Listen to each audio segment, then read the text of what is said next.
ketika hanya mendapatkan materi pembelajaran saja mereka juga merasa bosan. Karena yang dihadapi itu melulu belajar secara akademis saja. Kemudian muncul ide kami bagaimana caranya supaya anak-anak itu di dalam kegiatan ekstranya juga terfasilitasi. Kebetulan tempat kami itu kalau pada saat tidak pandemi ada 18 kegiatan ekstra. Ada barongsai, broadcasting, pramuka, animasi, kemudian lukis kreatif itu, dan juga termasuk karawitan. Mulailah kami kemudian memanfaatkan masa pandemi ini gimana caranya supaya kami tetap bisa memfasilitasi anak-anak kami. Nah, kesempatan buat kami karena anak-anak terus kemudian jadi familiar dengan yang namanya gadget itu.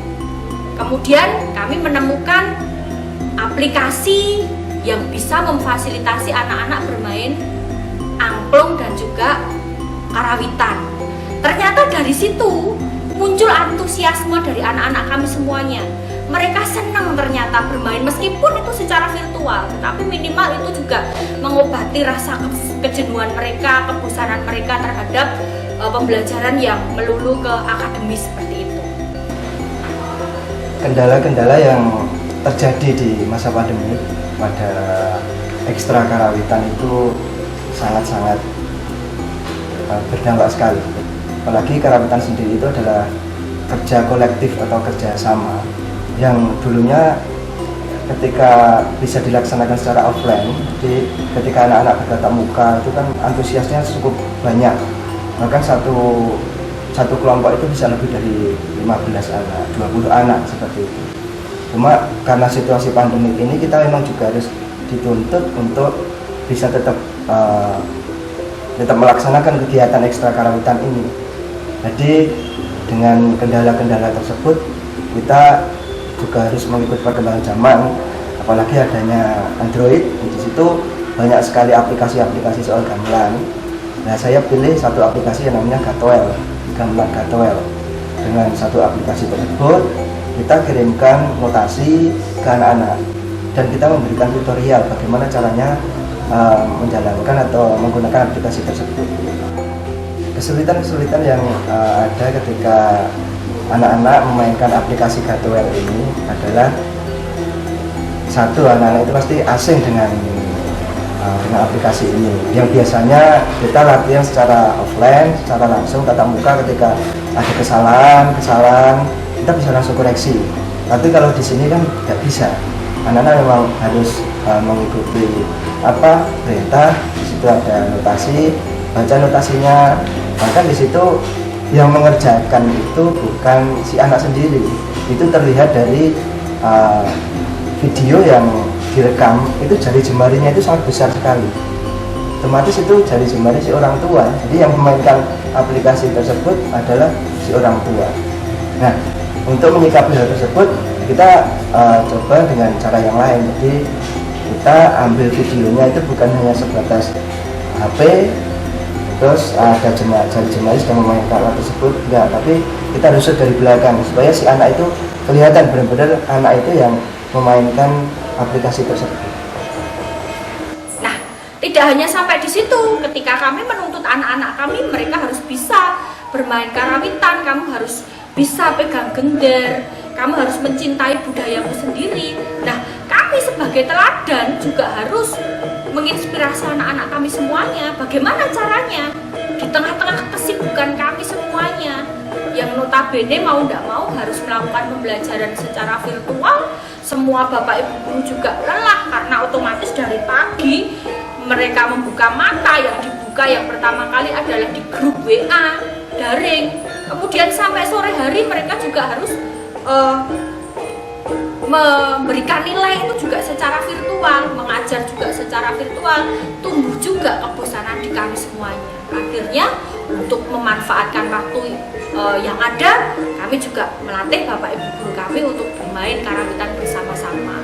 Hasilnya kami juga kemudian berkolaborasi bersama. Ada yang guru yang bermain karawitan, ada guru yang menari, kemudian kami kolaborasikan menjadi sebuah isian sendra tari seperti itu. Kesulitan yang ada ketika melatih bapak ibu guru itu, kesulitannya itu yang jelas satu, saya itu lebih junior daripada beliau-beliaunya. Pasti saya merasa sangat sungkan ketika melatih beliau-beliaunya. Yang kedua, ketika saya mengajar itu malah jadi diajar. Itu yang terjadi ketika ngajar bapak ibu. Tapi asiknya itu beliau-beliau itu juga antusiasnya cukup bagus. Nanti ketika salah dan sebagainya itu pertanyaan itu banyak muncul sekali. Sebagai guru yang sudah hampir pensiun, saya bangga karena di sekolah kami budaya gamelan masih dilestarikan. Anak-anak bisa memperoleh pengetahuan dan juga pengalaman untuk nabuh gamelan yang sekarang sudah jarang dilakukan oleh anak-anak muda zaman sekarang. Nah, tidak hanya anak-anak yang melestarikan budaya ini, tapi guru-guru muda pun ikut juga untuk nabuh gamelan.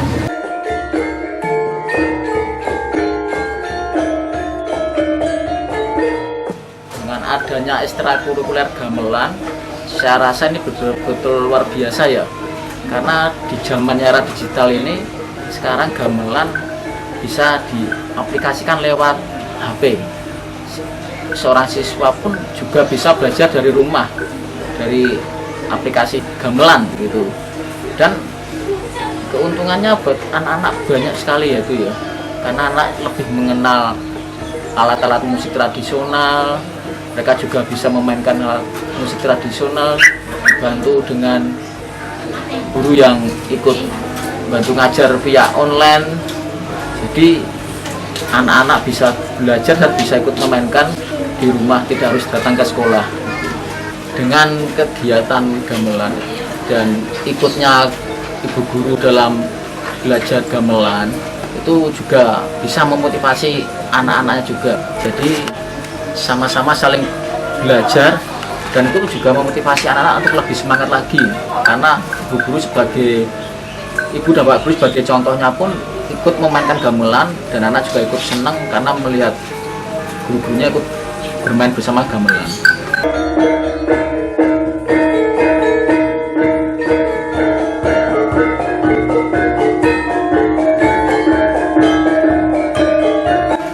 Saya senang ikrar gamelan, apalagi dengan aplikasi. Saya juga senang bapak ibu guru bermain gamelan.